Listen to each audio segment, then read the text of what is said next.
semester kedua di bulan Januari. Karena semester 1 ini kan berakhir sampai dengan akhir Desember.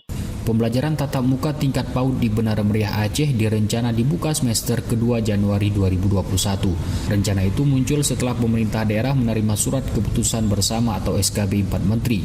Di SKB itu ditentukan sejumlah skema pembelajaran, salah satunya membatasi jumlah anak dalam satu rombongan belajar atau rombel.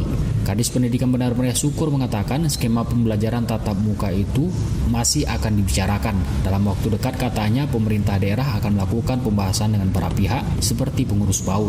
Syukur juga menyebut pembelajaran tatap muka dapat dibuka setelah mendapat izin dari orang tua anak.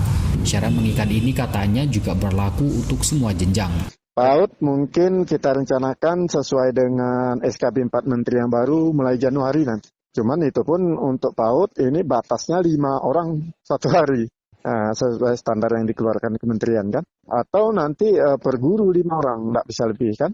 Ya. Itu nanti kita bahas dulu, nanti kita akan kumpulkan pengurus PAUD kan.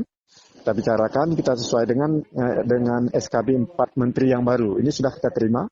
Soft copy-nya sudah diterima dan nanti penerapannya kan di bulan Januari. Lebih lanjut, Kadis Pendidikan Syukur juga melaporkan sekolah tatap muka di Benar Meriah telah dibuka dari mulai jenjang TK hingga SMA sederajat. Pengawasan dan evaluasi terus dilakukan guna memastikan protokol kesehatan diterapkan secara baik.